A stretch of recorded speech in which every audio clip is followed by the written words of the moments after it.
and he touches their forehead, and he tells them that when he touches their forehead, they're going to experience orgasms and feel the universe. And these people they're legitimately tripping balls because it's the power of suggestion and hypnotism. So he's hypnotizing these people, and then he's putting like in the beginning of the cult, it's amazing. Like no one seems to have a problem in the beginning. That's the thing about these things. When you watch the beginning of Wild Wild Country, same shit. The beginning looks amazing. Yeah, it did. It was like, I want to join. Yeah. That's my friend Todd said that to me. He goes, dude, I want to shut it off after episode 1 and go season find 2. them. Yeah, it's great. Let's get out there. He's like, I want to go find them. I want to join. It looks like they're having a good time. Yeah. Because most people live these fucking miserable lives doing a job they don't like to do. And if someone will tell you, like, you've got a community. We eat together. We pray together. They all meditated together. They all splashing around the water. It looks like they're having a great fucking time. Yeah. But as the guy gets older, he gets creepier, and the Cult Awareness Network goes after him. So he has to leave LA in the middle of the night, and he moves to Texas. And so he sets up shop in Texas. How are they not going to find him in Texas? Changed his name again. This is the 90s. Pre-internet. 90s, bro.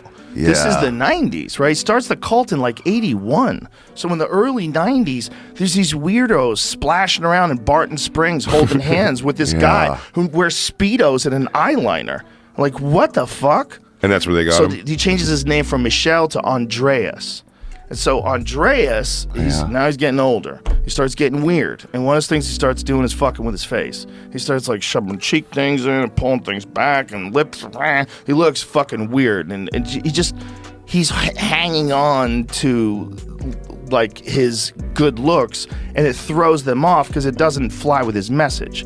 Your body is a vessel. Your body is just a vessel. And then you're getting cut up. You are God. We are all God. You know, it's like, but now all of a sudden he's like getting facial surgery, and they're like, huh. And so then a guy leaves. He was more gay than leader. Got one out of it. He realized he's like, well, I got to get the face fixed. More gay than Guru. He had to get the face done.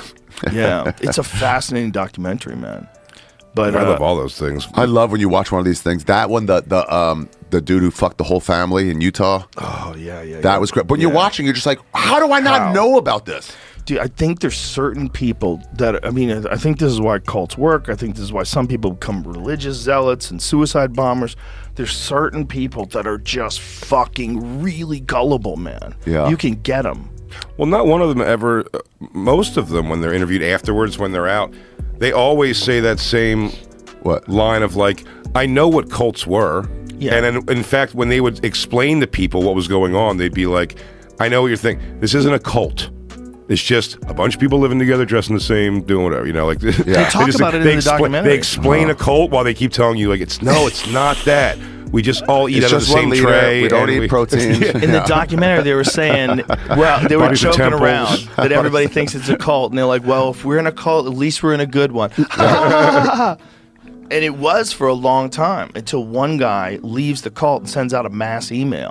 It's like, hey man, this guy's been hypnotizing me and fucking me for the past 10 years. Really? He found out he was being hypnotized. Oh, I mean, he's doing hypnotherapy on them. Wow. Yeah. Remember So in he's Boston? putting them in states. Remember in Boston, that hypnotist? Frank Santos. Yeah, and we saw a door guy pass out. Yeah. He tried to do the whole room, and a door guy off to the left was just gone, and somebody pointed it out to him. Yeah. That guy that door guy would be like a candidate. Yes. Yeah, well, when we used to do Stitches, when Greg Fitzsimmons and I were coming up in Boston, Frank Santos was the fucking man. And we would all go watch because it was a comedy hypnotism show. He would put people under. And some people he couldn't put under. Some people would just in front. Because you're doing it. It's not like you could get hypnotized if you wanted to in a relaxed setting. I had it done once. It's very interesting. And my friend Vinny Shorman, he hypnotizes fighters. And he gets to get to the root of like whatever their conflict in their mind is and try to sort things out, make them perform better. It's not what you're thinking. That's why I always don't believe in it, because it's not what I'm.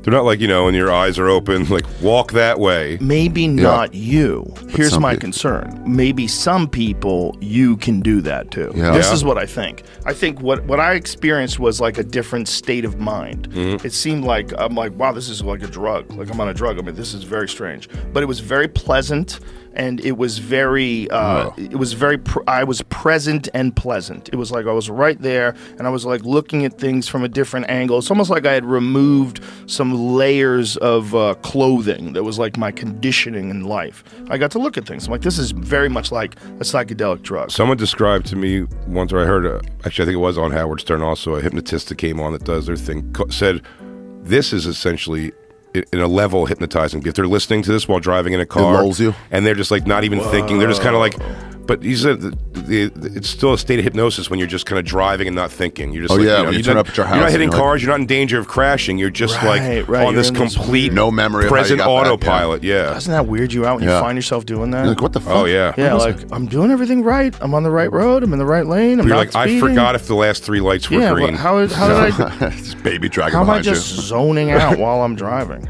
You're like, those last lights were green, right? Dude, I'm not it's crazy. so frustrating watching people text and drive. You watch them weave into the lane. You're like, pull your fucking phone You down can when see you it. drive. You can see it ahead. You're like, that's a texter for sure. 100%. I always want to pull up to him. Just look at him. Instead of texting, you look at him texting. Look at him texting. He's fucking jackass. You know what I do when they're texting at a red light and they're looking down? I'll just like honk next to them, and so they just start going before it's still red. And they go, what the fuck? Look up. Well, you don't have to do that now with CarPlay. CarPlay is the shit. You just I don't know if speak your you do texts? it. Yeah, man, I do it all the time. I take care of so much shit when I'm on my way to work.